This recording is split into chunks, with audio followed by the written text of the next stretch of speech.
మోకాల నొప్పులకు ఎటువంటి సర్జరీ లేకుండా ఎపియాన్ పెయిన్ క్లినిక్ అందిస్తున్న అత్యాధునిక చికిత్స. నాన్ వెజిటేరియన్ లో certain thing, for example fish అనుకోండి, అదే ఎగ్ అనుకోండి, these are less associated fatty liver. To some extent chicken, but red meat again we do against it. So non-vegetarian మంచిది కాదు, vegetarian మంచిది కాదు, డిపెండ్స్ ఆన్ ద ఐటమ్.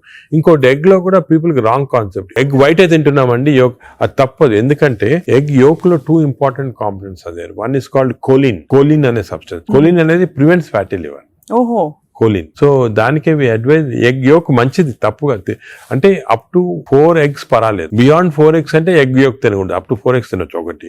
రెండోది egg yolk లో there is substance which protects the muscles అంటే మన age అవుతాయి, muscles waste అయిపోతుంటాయి. సార్కోపీనియా అంటాం. Sarcopenia is not good. మనం exercise helps to muscle building. Sarcopenia రాకూడదు అంటే కొంతవరకు ఎగ్ యోక్ మంచిది చాలా. సో నేను అడ్వైజ్, ఇంకో ఇంపార్టెంట్ అడ్వైజ్ పీపుల్ కి ఏమంటే కైండ్లీ ఓన్లీ ఎగ్ వైట్ అని కాదు, ఎగ్ యోక్ కూడా కనీసం if you're eating 2 eggs, 1 egg with egg yolk తినండి, 1 egg వితౌట్ ఎగ్ యోక్ తినండి. చాలా ఇంపార్టెంట్. ఒక యావరేజ్ 70 కిలోల వ్యక్తి రోజుకి 70 గ్రాముల ప్రోటీన్ తినాలి. కరెక్ట్. అంటే మనకి దాదాపు 1 డజన్ ఎగ్స్ పర్ డే. అంటే ప్యూర్ గా ఎగ్స్ మాత్రం. అంటే ఎగ్ తోటి యూ గెట్ 10 grams అనుకోండి ఒక ఎగ్ తోటి ప్రోటీన్. సో 2 eggs తింటే 20 grams. 20 grams ఎగ్ ప్రోటీన్ ఇది ఓకే. అదే విధంగా దాల్, లెంటిల్స్, స్ప్రౌట్స్, ఇవన్నీ కూడా బీన్స్, ఇవన్నీ కూడా ప్రోటీన్స్ వస్తాయి వెజిటేరియన్. నాన్ వెజిటేరియన్ లో యావరేజ్ ఒక ఫిష్ అనుకోండి, ఒక పీస్ ఆఫ్ ఫిష్ కానీ ఒక చికెన్ అనుకోండి, దాంట్లో నుంచి వస్తాయి అన్నమాట. యోగర్ట్ కూడా చాలా మంచిది. పాలు మంచిది కాదు, యోగర్ట్ మంచిది. యోగర్ట్ ఆల్సో కంటైన్స్, ఇప్పుడు హై ప్రోటీన్ యోగర్ట్స్ కూడా ఉన్నాయన్నమాట, ఎక్కువ ప్రోటీన్. గ్రీక్ యోగర్ట్ లాగా.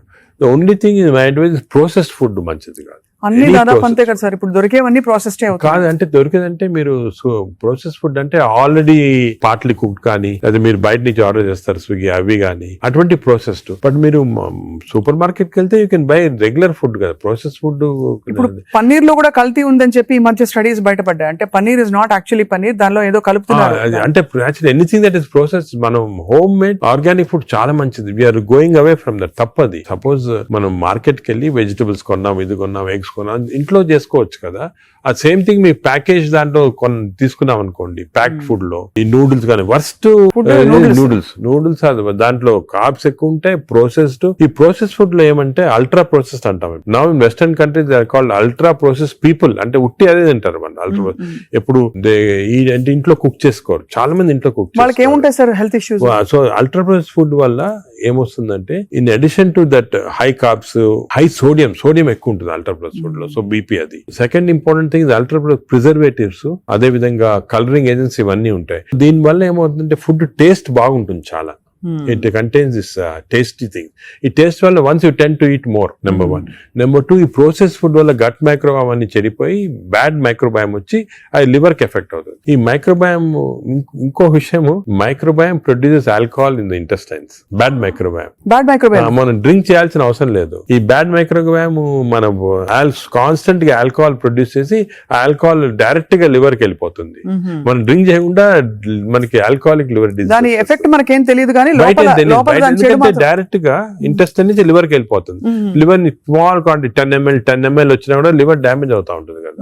ఈ ప్రాసెస్ ఫుడ్ వల్ల అది ప్రాబ్లం. సో ప్రాసెస్ ఫుడ్స్ అయితే ఇంకా కామన్ గా ఐఎమ్ టోటలీ అగైన్స్. ఇన్ఫాక్ట్ మనం పిల్లలకి అన్ఫార్చునేట్లీ అలవాటు అయిపోతుంది. కుకీస్, నూడిల్స్, బర్గర్స్ ఇవన్నీ కూడా అలవాటు అయిపోయి, చిప్స్ ఆల్సో వెరీ బ్యాడ్. ఇంత అడ్వర్టైజ్మెంట్స్ చూస్తుంటాం. చిల్డ్రన్ కి అలవాటు అయిపోయి మేము దానికే చిల్డ్రన్ లో we're now seeing very incidence of fatty liver disease. పిల్లల్లో 20-30%, 40% నెఫ్లెట్ చిల్డ్రన్ లో ఫ్యాటీ లివర్ డిసీజ్ వస్తుంది. అక్కడి నుంచే స్టార్ట్ అయిపోతా ఉంది. It is going to become more and more danger. సొసైటీకి స్కూల్స్ లో కూడా అవేర్నెస్ ప్రోగ్రామ్స్ పెట్టాలి. స్కూల్స్ ఎగ్జాక్ట్లీ మీరు చెప్పినట్టు నేను I'm making a plea, government కానీ స్కూల్స్ లో అవేర్నెస్ ప్రోగ్రామ్. మనకి అంతా కూడా మన food habits has to come from school stage. Schools లోనే వీళ్ళకి ఈ టీచింగ్ పెడితే children are very intelligent. They will observe what we say. వాళ్ళకి చెప్పండి ఇది మంచిది కాదు. బట్ స్కూల్ క్యాంటీనే, స్కూల్ పక్కన ఉన్నదే ఫాస్ట్ ఫుడ్స్ అమ్ముతా ఉంటే ఇంకా అదేం చేస్తాం వాళ్ళు natural. So that is wrong. We should ban fast foods in schools and school surroundings compulsory. This is the most dangerous thing. మనకి ఎపిడమిక్ అయిపోతుంది. We're not realizing it's going to become very dangerous. చిన్నప్పటి నుంచే మనం healthy eating habits inculcate చేయాలి. చాలా important. Sir ఒకసారి gut health బాగా దెబ్బతినేసింది ఫర్ వేరియస్ రీజన్స్, బయట తిని లేకపోతే స్ట్రెస్ఫుల్ హ్యాబిట్స్ వల్ల, దాన్ని కరెక్ట్ చేయాలంటే ఎక్కడి నుంచి స్టార్ట్ చేయాలి? మనం ఇప్పుడు suppose somebody even 60 years 70 years లో కూడా మనం గట్ హెల్త్ రిస్టోర్ చేసుకోవచ్చు. ఎలా రిస్టోర్ చేయాలి సార్? ఏం చేయాలి? అదే ఫస్ట్ ఏమో food, it has to be organic food correct గా. అంటే అనేది ఏమంటే ఈ ఫాస్ట్ ఫుడ్స్, ప్రాసెస్ ఫుడ్స్ అన్ని ఆపే సింపుల్ ఫుడ్ మన ఇంట్లో, for example millets, fresh vegetables, దాని తర్వాత సర్టన్ టైప్స్ ఆఫ్ ఫ్రూట్స్ లో కూడా బెర్రీస్ అనుకోండి, 3 B's అని ఉన్నాయమ్మా. బెర్రీస్ ఒకటి, వెజిటేరియన్ లో బ్రోకలీ ఒకటి, బీట్రూట్ ఒకటి. 3 B's are very important. Berries daily ఒక కప్ ఆఫ్ బెర్రీస్ తింటే that itself will restore health. Great sir. Blueberry, berries, broccoli, beetroot, 3 B's అంటాం. ఆ 3 B's are very good food habits లో. Yogurt, మంచి yogurt తింటాం, healthy yogurt తింటాము. దాని తర్వాత నట్స్ లో కూడా అన్ని నట్స్ మంచిది కాదు. అది నట్స్ లో బెస్ట్ ఈజ్ వాల్నట్స్. అదే విధంగా సెకండ్ ఈజ్ ఆల్మండ్స్. ఇవి 2 ఆర్ గుడ్. పిస్తా అంత మంచిది కాదు, హై ఫ్యాట్ కదా సార్. హై ఫ్యాట్ పిస్తా. సేమ్ థింగ్ క్యాష్యూస్ కూడా సేమ్. అందులో నేతిలో వేయించి ప్రోటీన్ తిన్నాం అనుకుంటారు. అనుకోండి, అది again you're taking back. So అవి ఫ్రైడ్ క్యాష్యూస్ అవన్నీ కూడా అవాయిడ్ చేయాల్సింది. ఇలాగా హెల్తీ ఫుడ్ తోటి we can make lot of difference. Plus non vegetarian లో fish is very good. Fish తినే వాళ్ళకి ఫిష్ మంచిది. ఫిష్ కూడా అన్ఫార్చునేట్లీ ఈ మధ్యన కొంచెం ప్లాస్టిక్స్ వచ్చేస్తున్నాయి ఫిష్ లో. ఈ సీ లో ప్లాస్టిక్స్ వేసి రివర్స్ లో వాళ్ళకి మైక్రో ప్లాస్టిక్స్. ఈ microplastics and other future thing we have to concentrate as a society. Pollution, processed food, microplastics, these are called the 3 evils.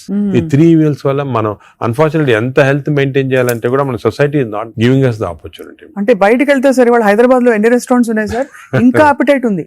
రాత్రి 11:30కి వెళ్తే కూడా ఇంకా బజ్జింగ్. అసలు అందరూ ఎంత తింటున్నారు అంటే నేను రెస్టారెంట్స్ లో హెల్తీ ఫుడ్ కుక్ చేస్తే వాడడం మంచిదే, కానీ షార్ట్ కట్స్ తీసుకొని కుకింగ్ ఆయిల్ మళ్ళా యూస్ చేయటము, అదే విధంగా ప్రాసెస్ ఫుడ్ దాంట్లో యూస్ చేయటము, కలరింగ్ ఏజెంట్స్ యూస్ చేయటం, అది చేస్తే they are not very good. ఇప్పుడు తందూరి చికెన్ అని బాగా మంచి రెడ్ కలర్ వేస్తారు madam. That is not again good. It's bad for health. అంటే red colouring agents, preserving agents are not good. ఇది ఒక aspect. Second aspect gut health again not realised is physical activity. చాలా important. మీరు అనొచ్చు physical activity gut కి సంబంధం ఉంది. The gut is constantly reacting, liver is constantly reacting to physical activity. మనకి daily standard 150 hours per week. 150 hours per week physical activity liver కి మంచిది. It has shown repeated గా 150 hours per week చేస్తే liver fat slow కరిగిపోతుంది. 150 hours a week అంటే 7 days లో 150 hours అంటే రోజుకు సుమారు 20 minutes per day. Okay, 150 అంటే 1.5 hours per 1.5 hours, 30 minutes per day for 5 days. Okay, 30 into 5. 150 minutes అయితే 150 minutes per week కి సరిపోతుంది. అండ్ డైలీ చేయకపోవచ్చు, కొంతమంది వీక్ లో 2 సార్లు 3 సార్లు అలా చేయగలుగుతారు. టోటల్ క్వాంటిటీ ఇంత ఉండాలి 150 hours. ఇది మోడరేట్ ఎక్సర్సైజ్. అగైన్ చాలా మంది మేము ఎక్సర్సైజ్ అంటాం, ఇంట్లో తిరుగుతుంటాం, రోజంతా ఇంట్లో తిరుగుతుంటాం, ఇక్కడక్కడ పనులు చేసుకుంటా ఉంటాం, లేకపోతే మా ఆఫీస్ లో. అది కూడా that is not correct. Exercise అంటే మనం కరెక్ట్ గా ½ an hour you have to do moderate exercise. Moderate అంటే ఏమి? వాకింగ్ కానీ రన్నింగ్, ఏదన్నా మోడరేట్ అంటే మనం ఎక్సర్సైజ్ చేసినప్పుడు మాట్లాడుతుంటే మాట్లాడగలుగుతాం కానీ వీ కెనాట్ సింగ్. అవును, పాట పాడలేము, మాట్లాడగలుగుతాం. That is moderate exercise.